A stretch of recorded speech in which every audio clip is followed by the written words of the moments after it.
This is Glow in the Dark Radio.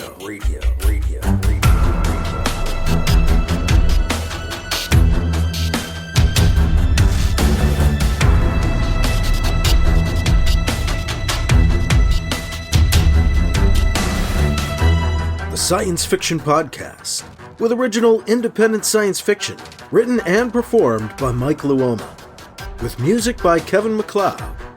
The Vatican Assassin Trilogy and The Adventures of Alibi Jones by Mike Luoma are available in ebook, trade paperback, and audiobook wherever you find your books online. Get links and details at glowinthedarkradio.com. This is the Science Fiction Podcast, Glow in the Dark Radio. I'm your host, your writer and reader, Mike Luoma.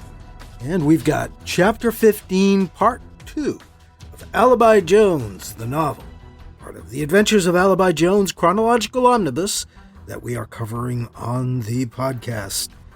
Things seem to be getting back to normal for Alibi Jones. He was even getting involved with a woman, Katie Ramsey, who he had helped rescue. He went on a mediation assignment to Cat's Eye. That kind of demanded all of his time and attention, and then he discovered after that from his Aunt Anita that his girl, Katie, was gone. She had left and taken her things, so it wasn't looking good.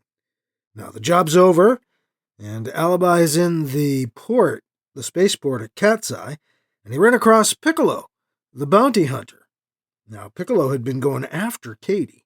Now she's gone, and so that was a strange thing to run into Piccolo, because he had some very suspicious-looking packages with him.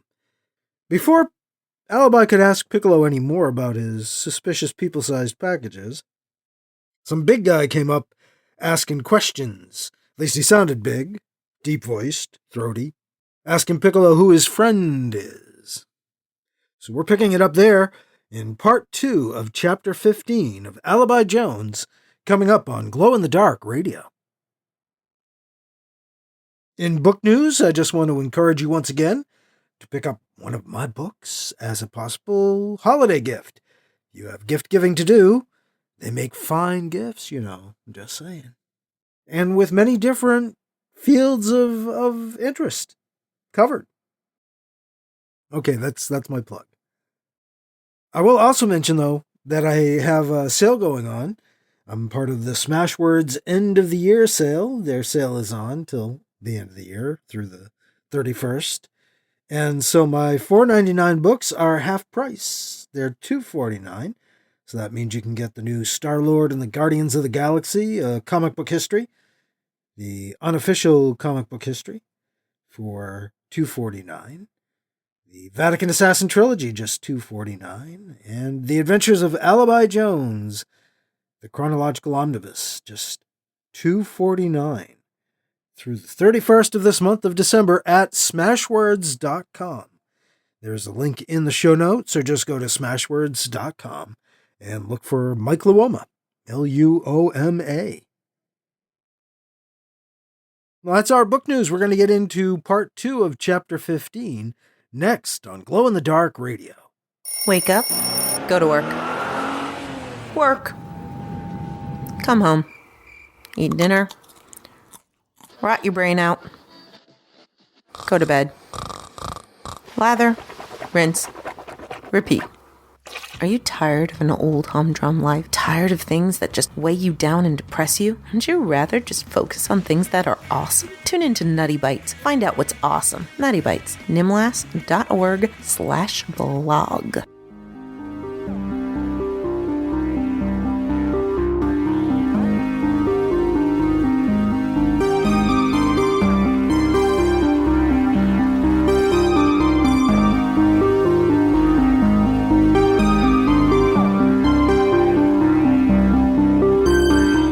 Now here's Part 2 of Chapter 15 of Alibi Jones on Glow in the Dark Radio. Alibi tenses and turns slightly so he can see who the new arrival is and still keep an eye on Piccolo. A tall, dark, and muscular thug type walks into the shadows towards them. "Peterson wants his package loaded ASAP," he barks. "Who's Peterson?" Alibi asks innocently. "You don't know? You don't want to know," the new arrival says, eyeing Alibi suspiciously. "Who are you? Besides Mr. I'm way too curious." "I'm Alibi Jones," he declares. "Safe Mediation Corps." "A mediator?" The big man laughs a throaty laugh. "Why don't you just mediate on along then, huh?" Alibi's hand is on the wand in his pocket. He's authorized to call in safe soldiers if his life is threatened. His finger's on the button. "Why, Piccolo here is an old friend of mine," Alibi proclaims, with phony friendliness and naivete loading his tone. "We go way back." "It's fine, Anton," Piccolo tells the big man. Anton doesn't look convinced. "Then how come you don't know Peterson?" Anton challenges him. "I try to spare people that, if I can," Piccolo says, somewhat unconvincingly. He tries to look relaxed by leaning back against the shipping container, but bangs his shoulder into it awkwardly. "Ow!" He looks up sheepishly at Anton and Alibi. "Sorry." "Don't you have something to mediate somewhere else?" Anton says to Alibi in a menacing tone of voice. Piccolo tries to give Alibi a "get out of here" look. "Yeah, great seeing you, Alibi. We'll have to get together sometime," Piccolo says, trying to move him along. Alibi isn't moving. Something is bothering him. Something he can't put his finger on. A feeling. A sense of something. Or someone? Katie? Would Piccolo dare? Yeah, right. Alibi agrees with Piccolo, although he's not really listening to him. He's pressing the button on his wand. "What's in that package behind you, Piccolo?" "Oh," Piccolo acts surprised. "I don't even know if this is one of ours." "What's it to you?" Anton says menacingly, leaning in towards Alibi a little too closely. Alibi can smell his sour breath. "Gah, what'd you have for lunch?" "Guess that depends on what's in there," Alibi says, nodding at the shipping container. "Or who's in there. Mind if I take a look?" "Nothing you need to worry about, Alibi," Piccolo says. "It's some pieces of art from some museum or something, for the boss." "Valuable?" Alibi asks. "Well, yeah, Listen, mediator, you're way overstepping your bounds here," Anton says, planting his finger in Alibi's chest as he crowds him away from Piccolo and the shipping container. "Am I?" Alibi asks the big man. He steps away from Anton's pointing finger. "I'll go away, right after you open the container there. If it's pieces of art, I don't care. I'll be on my way." "You'll go now," Anton says, again closing the distance between them. "Is there a problem here?" An authoritative woman's voice calls out. A squad of 6 armed safe troopers has materialized, thanks to Alibi's wand call. Their 2 transports sit just beyond the warehouse shadows. 2 of the troopers dismount and approach, rifles at ready. Alibi is glad he's wearing his safe Mediator Corps uniform. "You called for backup, sir?" the trooper asks Alibi. "That I did. Get your men over here, trooper. We need to open the shipping container." "You can't do that. This is private property," Piccolo protests. "Peterson's gonna hear about this," Anton growls at Alibi. "He's gonna know who you are. You don't want Peterson to know who you are, mediator. You'll be a marked man." He's threatening enough that one of the troopers advances, rifle aimed at the big man's chest. The squad leader comes over to Alibi. "I'm not sure we can legally do this, sir," she whispers. "Private property and all." "This is a kidnapping, squad leader," Alibi whispers back to the woman. "Trafficking in human beings. These guys are hired scum. Come on, it's me. I'm Alibi Jones." The trooper cracks a smile. Alibi knows her from somewhere, but can't quite place her face. "So you are, Alibi." She grows serious and barks to her squad members. "I want that container open now." The rest of the safe troopers dismount transports and approach. She leans back to whisper to Alibi. "You better be right about this." "Oh, hell," Piccolo protests. "You can't do this." Anton looks like he's going to explode. 2 squad members keep an eye on the big man, rifles ready. Another trooper tries to open the container. "Sir, it looks like it's time-locked. I don't think we can open it," the trooper reports. "Want us to blast it open?"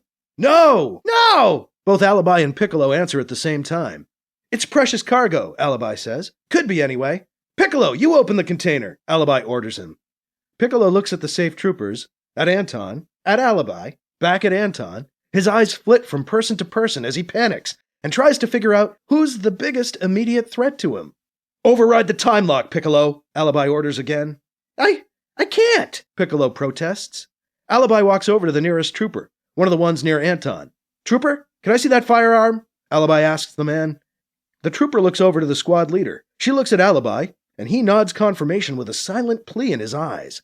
She nods to the trooper, and he hands Alibi his weapon. Alibi hefts the energy rifle, dials up the deadliest setting, and tests the firing action by shooting a quick bolt into the ground. Shoot! The gathered group jumps involuntarily at the sound of the blast. Alibi brings the rifle up, aiming at Piccolo. "Open it, now!" "I can't! You wouldn't—" Piccolo objects until he sees the look of deadly anger in Alibi's eyes, and realizes that maybe he would. "Shit!" Piccolo sighs. He turns to the shipping container's lock and begins punching a code into the door's keypad. "Hey!" a safe trooper shouts. Anton has slipped away. Alibi looks over and sees him far off, running. His attention quickly snaps back to Piccolo. Piccolo stopped punching in the code when the trooper shouted. Alibi gestures with the rifle. "Keep going!" he barks at him. Piccolo turns back to the container and continues putting in the code. "Let him go!" Alibi calls over his shoulder to the troopers. "That's a mistake," Piccolo cracks. "For all of us. Anton's a bad man, Alibi." "Ah, here you go, you bastard." The container door's lock clicks. "Fuck you, Alibi." The door opens with a loud chunk. "Step away from the container, Piccolo," Alibi orders, keeping the gun trained on the man.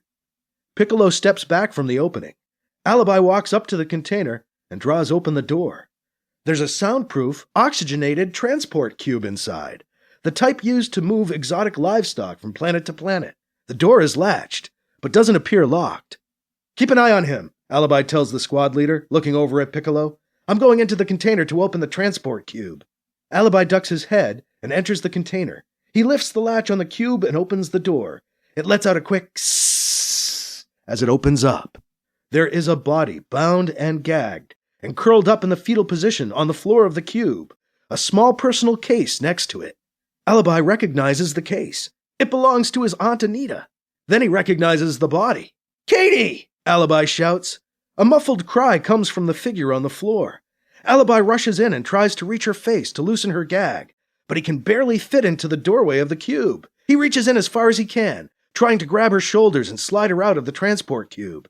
"Katie, it's me. It's Alibi. I found you. You're safe." He tries to lift and pull, and whaps the back of his head on the doorframe of the cube. "Ouch, damn!" Alibi curses. "I'll get her legs." Alibi hears one of the troopers behind him.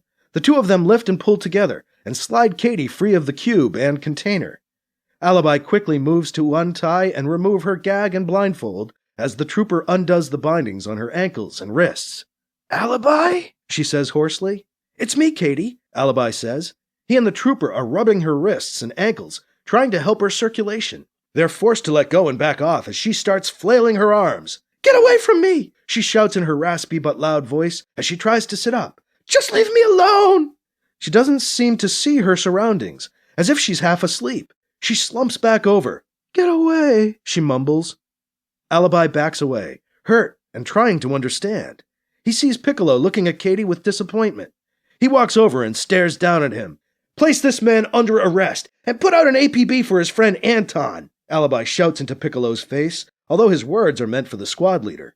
"Charges include assault and battery, assault with a deadly weapon, kidnapping. There may be more, but that's enough for now." "You're making a mistake, man," Piccolo tells him. "I tried to help you out by bringing her back to La Valeur. Now you're stopping me. You're gonna be on his shit list, man, and ugh!" Piccolo's warning is cut short when Alibi whips up the butt end of the energy weapon and hits him alongside the head with the rifle stock. Piccolo goes sprawling onto the ground, knocked out.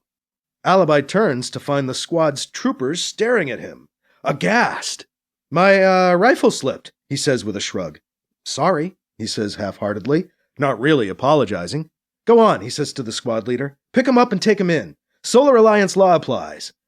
The squad leader motions to two of her men. The troopers pick up Piccolo on either side and drag his unconscious form over to one of their transports. Alibi checks on Katie, slumped over. She's unconscious again. "Looks like she's drugged," the squad leader says, appearing at Alibi's side. "She's a friend of mine," Alibi tells the squad leader. "Can you help me get her back to my apartment? I can keep an eye on her there, keep her safe from guys like these." "Why do they want her?" the squad leader asks him. "They work for a man who thinks he owns her. The man considers her his property. I don't believe in slavery myself," Alibi explains. The squad leader nods in agreement. I'll take Piccolo in for charging in one of our transports, she tells him. You can use the other transport to get her back to your place. I'll send a couple of troopers with you. Thank you. He shakes her hand hard and thanks. Alibi heads back to his apartment with Katie on the transport. She hasn't regained full consciousness since her outburst. She's groggy all the way back to Alibi's apartment. The two troopers from the transport help Alibi carry her in, and he puts her to bed so she can sleep off whatever drugs they used on her. It takes almost 9 hours for the drugs to wear off. Alibi calls Anita while he waits and lets her know Katie's safe. He apologizes for missing dinner. Be sure to bring her back with you, Anita tells Alibi. We'll reschedule and do another big dinner. Will do, Alibi tells her. Can't believe Piccolo was smart enough to make it look like she left on her own. I still don't know how he got in and out of here unseen. Check your security, Alibi says, concerned. Or have Safe check it over. Find out how he could get to her. I don't want anyone to get to you. You're sweet, hon. It's already done, trust me. You have a good night. Let me know when you two are coming back here, okay? She signs off. Lack of sleep, the morning signings, and afternoon drama take their toll on him. Alibi finds himself nodding off as he waits. He tries to fight it, but falls asleep. Alibi wakes up to a crash. He jumps up off the couch in his main room, suddenly jolted into awareness. Another crash, coming from the bedroom. Alibi rushes to the bedroom door. Katie? Alibi throws open the bedroom door. Katie's not on the bed. He doesn't see her in the room. Katie? Alibi? Her voice sounds muffled. Alibi puts on the room lights. Katie, where are you? Alibi? Oh shit, sorry, she says as she steps out of the bedroom closet. I didn't know where I was, she says. I think I wrecked your closet. Sorry. Stop apologizing, Alibi says to her. I'm glad to see you awake. She looks up and looks him in the eye for only a second before looking down and away again. Did you rescue me again? She asks him without looking up. I kind of did, Alibi tells her. We're on Cat's Eye. I was wrapping up business here and ran across Piccolo and a suspicious shipping container. Well, thanks for that, for finding me. I'm sorry you had to. Hey, Alibi reaches out to rest a comforting hand on her shoulder. I told you, you don't have to. She shrugs out from under his hand and interrupts him. Don't. Stop being so nice to me. I fucked up, she protests. You were kidnapped. How is that I left your aunt's and went off on my own. That's why he got me. Why did you leave my aunt's? You were safe there. She was too nice to me. It was too much. She was buying me stuff, and she kept talking about you and me as if we slept together one night, Alibi, and she was acting like we were engaged or something. It was freaking me out. Alibi is devastated, but refuses to show it. She just likes you, Alibi tells her. She never had a daughter to dote on. I'm sorry she was too much. Don't smother me. I hate being so... She tries to find the word. What? Alibi says. Loved, wanted, cared for? He asks her. Not being used as a gambling chit? Katie gets mad. Ah! She shouts. She pushes past Alibi and storms out of the bedroom. He follows on her heels. Katie, come on, I'm sorry. He follows her into the main room, where she's looking for the front door. She sees the door and bolts for it. Come off it, Katie, he pleads with her. Don't go out there. It's not safe for you out there, please. Something occurs to her. She stops and turns back to Alibi. Where is Piccolo now? Under arrest. Safe troopers brought him in. Shit, she says, thinking. How long ago was that? I dozed off. Gotta look at a clock. Let's see. Alibi checks. It all happened about 10 hours ago. She shakes her head. You are so naive, she says, disappointed. She talks to Alibi as if he's an idiot. He's not there anymore. They'll have let him go by now. Let him go? We're charging him with kidnapping, assault. They don't just let you go free when you're charged with felonies like that, Alibi argues. They do when you work for Lavalure, she counters. Go ahead. Call the safe garrison. See if he's still there. I'll wait. You shouldn't go anywhere, he tells her. Please, she says with disdain. Give me a break. Call them. Alibi calls into the safe garrison and gets bad news. Piccolo is gone. Someone paid his bail or something, he says as he gets off the comm. You were right. You think you can protect me? You can't protect me, she says a little overdramatically. I'm just as safe either side of this door. She turns and tries to open the door. It's locked. Let me out, she demands. Alibi walks over to the door and unlocks it. Katie notices her bag, Alibi's aunt's case, nearby. She walks over, picks up the bag, and sweeps back past Alibi to open the door and walk out. You're making a mistake, Alibi calls after her. Yeah, I do that, she calls back. Thanks for rescuing me, Alibi. Be good. Alibi walks out into the hallway outside his apartment and watches her go. If I go after her? Try to keep her here? Make her stay somewhere against her will? I'm as bad as they are then, aren't I? She looks back at him for a split second before she steps into the elevator at the end of the hall. Alibi goes back inside his apartment and closes and locks the door behind him. He sits on his couch and hates the way he feels. Stupid, dumb and stupid, Alibi talks to himself. He calls Anita, but gets sent to messaging. Hi, Aunt Anita. Katie took off again. I'm not sure what I'm doing next. I'll check back with you later. He signs off, and then sets his own wand to Do Not Disturb message mode. He doesn't really feel like talking to anyone.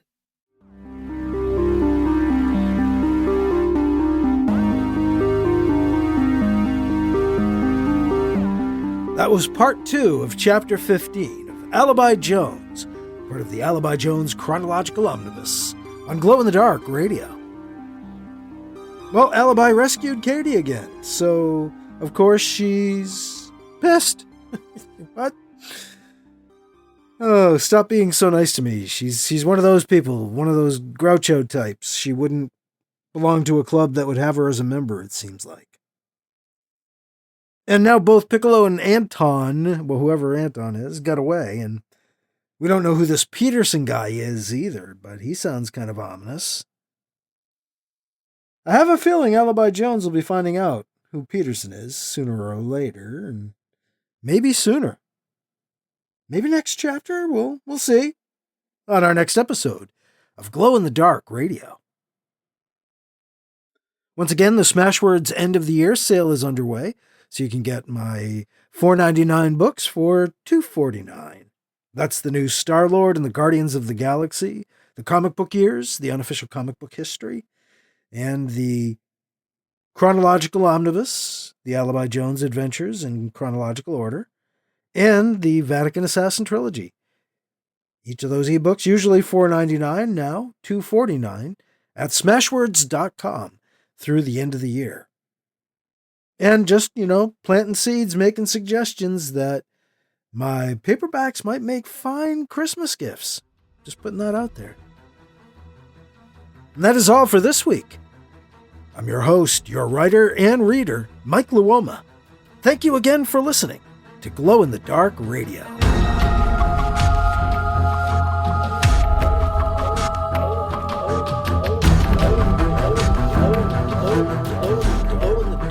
Glow in the Dark Radio.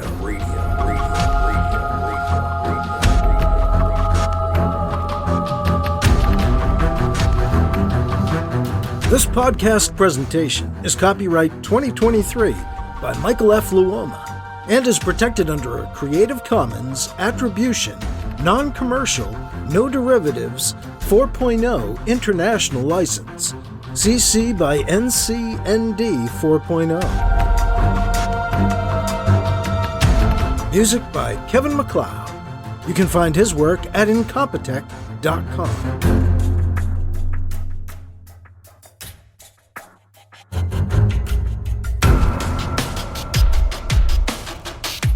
Mike's books are available in ebook, paperback, and audiobook, wherever you find books online. Get links and more details at glowinthedarkradio.com and mikeluoma.com. This has been a presentation of Glow in the Dark Radio.